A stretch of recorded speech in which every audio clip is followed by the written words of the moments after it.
Hello, hi everyone. It is Nina from One N Agency, and I'm a little late today.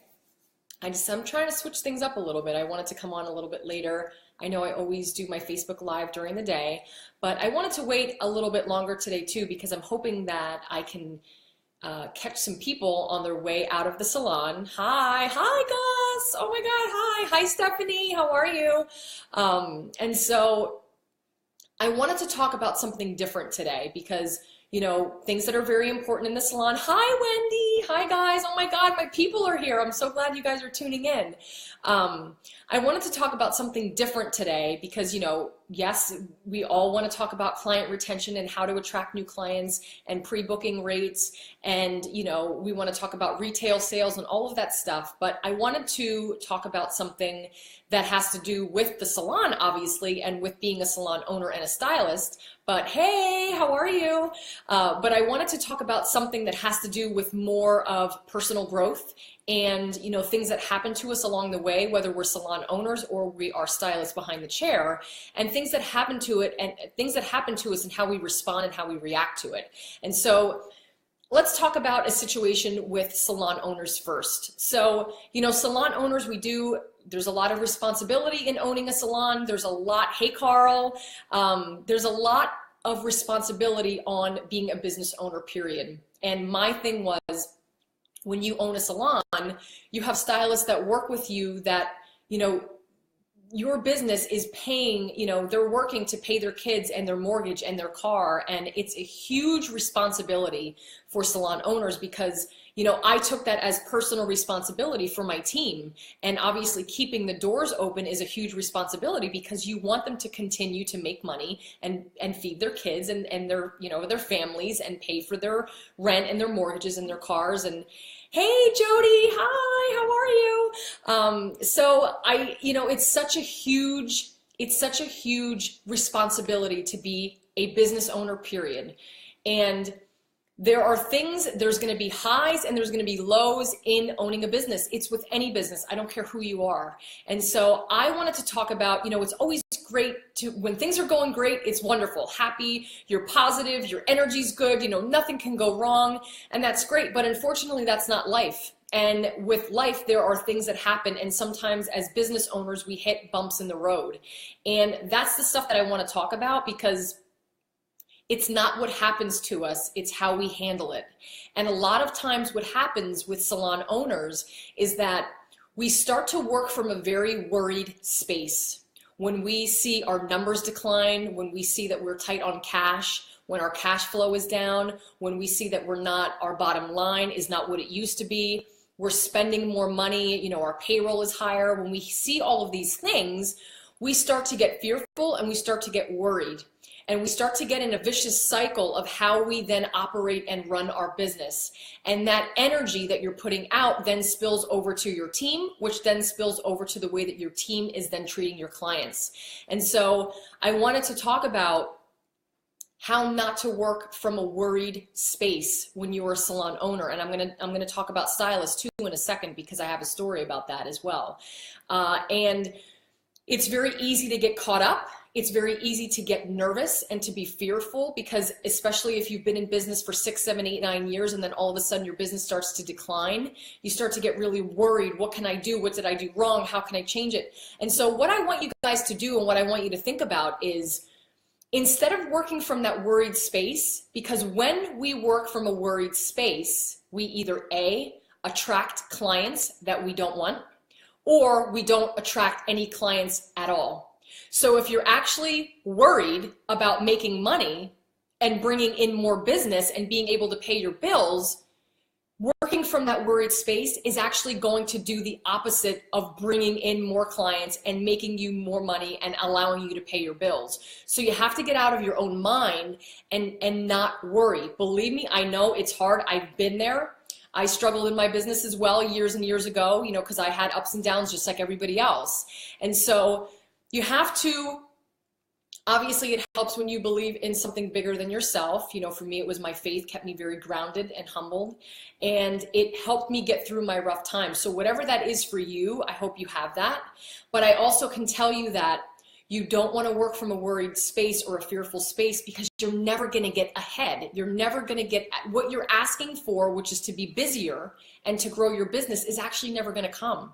And so I just want to tell you guys that, filling yourself with positive things, being around positive people, reading really great books that are very, inspiring, and just knowing that you own a business for a reason, and getting back to the basics of running a business and starting to invest your energy into positive things will actually get you out of that cycle, and in turn you will then grow your business. So what I recommend you doing is, instead of being worried and fearful, start putting energy into the things that will grow your business, which is your team, yourself, your clients, networking, marketing, advertising, social media, strategic partnerships. Start focusing your energy on those things, because the more positive energy you put out, the more positive energy you get back.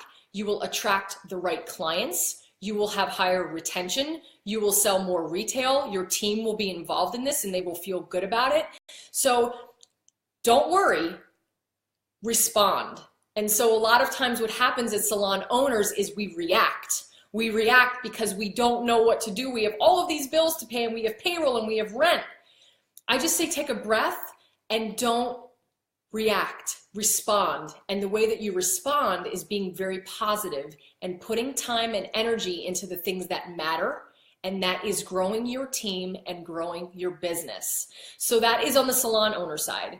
And so thanks, girl. Thanks, Jody. Give you a high five. Hey Marisol, how are you? Thanks for joining. And so now we're going to move over to the salon, the stylist side. So I have a story about this. So, and I'm sure salon owners, you can relate to this, and stylists can relate as well. A few years ago, I had 2 stylists, and they were my top stylists. They did very well. They were they worked very, very hard to be busy behind the chair.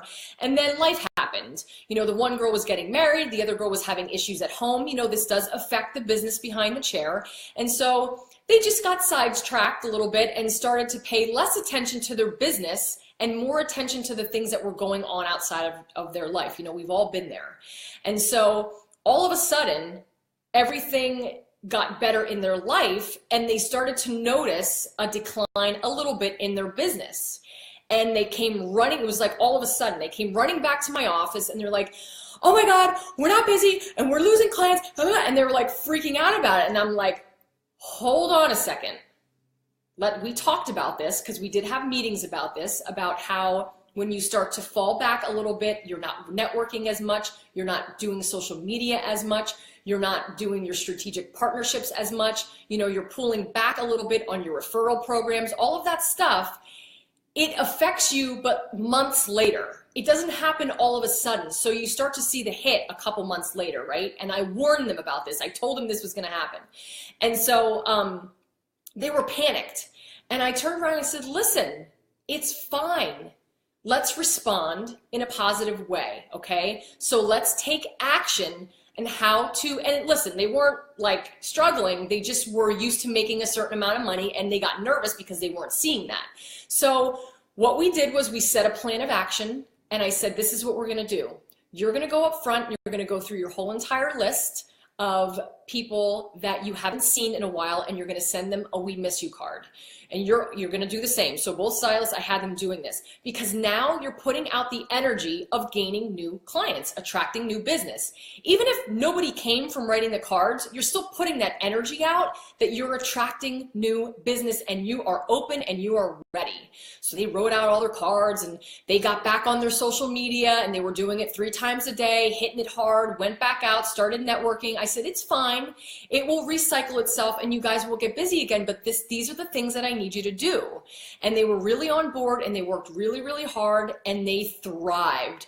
I think sometimes when you have a bump in the road and you hit that kind of that plateau or that bottom where you're like, oh my gosh, on the other side of that is huge growth. And so that's what happened to them. They kind of had a moment where they freaked out and panicked, and then they worked really hard, and then they came out on the other side much stronger stylists, way better people, but they were just more well-rounded stylists because they got a taste of what it felt to kind of struggle a little bit. So I recommend just putting energy into the things that you can control, and that is networking, marketing, writing out "we miss you" cards, getting back on social media, doing all of the things that you know how to do as a stylist because you got yourself busy. Just put the energy into that. Don't work from a worried space. That would, oh my gosh, it could crush everything that you've worked for. So continue to be positive, and if you have a panic moment, which we all have, remember plan of action and what you have to do to start to rebuild, refocus your attention and your business. Hi, Kathy, how are you? So Ashley is asking me, what would you say your best advertising tips for stylists on social media? So social media, there's a ton of ways that you can gain and attract new clients through social media. And I think it depends on your target market. Who are your clients? Who's your target market? Who are you trying to attract? If it's a younger crowd, if you are looking for clients that are between the ages of 19 and 29, then you're going to advertise more on Instagram. If you're looking for a broader range, the age on Facebook of women is actually 72% women, and they are between the ages of 19 and 49, then you're going to do more advertising on Facebook. And the only thing that I can say to you, Ashley, with your social media, number one, be consistent. You're posting morning, noon, and night.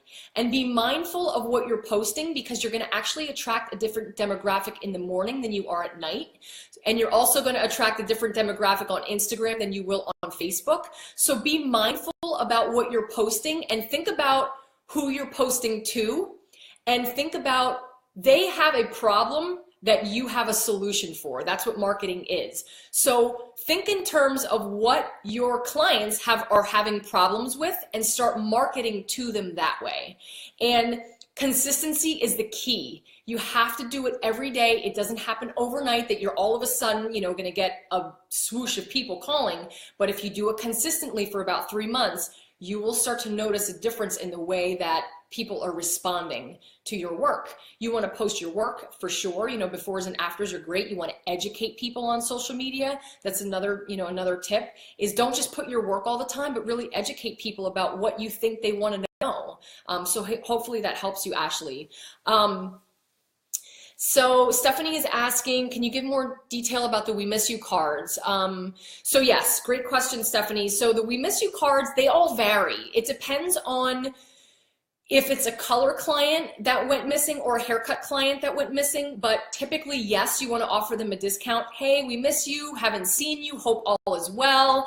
Bring this card in for a $10 gift towards your next service with us if they're a cut and color client. It all depends on your demographic and what you're charging. If you're charging, $90 for a haircut, then your discount is going to be different than if you were charging $50 for a haircut, if that makes sense. So it all has to be relative to your price point, but typically, $5 for a haircut client or $10 for a color client. If they were, a very repeat client, that you're welcome, Ashley, thank you. If you have any other questions too, you can always message me. I would love to help you. Also, if you have a client that's been with you for years and years and years, and all of a sudden they went missing, that is a little bit more, you want to make sure that you are, the discount is a little bit more aggressive. So hi, Wendy, how are you? So I think you have to weigh it out on, your price point within your business, and you have to weigh out, how much you want to give, how much you want to give away. What is the value to you? I mean, giving away $10 to gain a new client is nothing. Giving away $15 to get a client back is nothing. We want to keep our people and we want them to be happy. And sometimes they stray just because they want to try somebody new. They moved out of the area, whatever it is, but you should always be following up with them. Every 3 months, you should be going through your list to see who you have lost, and you should be sending them "We Miss You" cards. You should be, finding out where they are and what happened, or even sending them an email or a phone call, for the salon owners to really find out what happened to them and why they left. And always keeping the door open. always keep the door open. Somebody wants to go somewhere else, that's okay. They may come back eventually, and that's fine too. So always keep the door open when people are, when they don't see you anymore, because this is a very evolving business. People come and go, and I think it's important to always just take care of your clients and just love them and appreciate them. And when they go missing, follow up with them and let them know that you care about them and that you're thinking about them. So really great questions, guys. If you have any more questions, let me know. I just wanted to touch on this today because I feel like, this industry is so much more than hair. Actually, it's only 20% hair. If you watched another video of mine before, really this business is only 20% hair. The rest of it, the other 80%, has to do with business and the way that you're treating your clients, the relationships that you're building with them, and the way that you respect and love them and appreciate them. And so I wanted to address this working from a worried space, because I know sometimes things get overwhelming when you are running a business or you're trying to grow your business behind the chair. But I want you to focus your energy on the positive things and focus it always on growing the business. Do what you can, have your moment of panic, and then just think about everything that you've done to grow your business before, and just know that you can do it again, and let the worry fall away and send out positive energy and do all of the right things that you were doing before to gain new clients, keep up your client retention, invest in your team. That's super important. Coaching your team is very important. And so that's my tip for today. I wanted to really talk about, anybody who knows me knows that I take personal growth very seriously, energy very seriously, and how you treat your clients very seriously. That to me is more important than giving a great haircut, because anybody can give a great haircut, but it's the experience that we're providing for our clients and the relationship and that trust that we're giving them too, that will keep clients in your chair. They will be very loyal to you. So Stephanie is saying this video really opened my eyes. The worried state has been there for me so long, and I don't, yes. And good. And here's the thing, and this is a good point, when you're worried, you're putting that energy off into your clients. You're putting that energy off into, if you're a salon owner, into your stylists. And don't worry. You have to have, whatever I said, when I said before, something, you have to believe in something bigger than you. And whatever that is for you is fine. For me, it's my faith.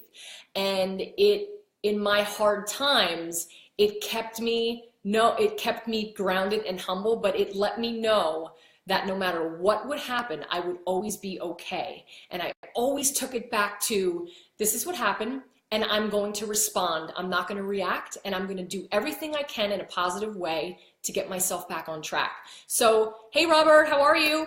Thanks for joining. So I'm ready to head off. Actually, I've been on here for 17 minutes already. I got on a rant and I started talking. But thank you guys so much for tuning in. Thank you so much for sending me all of your messages and any topics that you're interested in. Please continue to send them. You can check me out on my website at onendagency.com. I have some great blogs on there. I have some webinars on there that you can, some are for free, some you can buy for $20. And I have something really cool coming up I have a program coming up just for salon owners and a program coming up for hairstylists that I'm very excited about. I'll be releasing that soon. And again, thank you guys so much. I hope you have a good night, and I will be tuned in tomorrow. Thanks guys. See you later.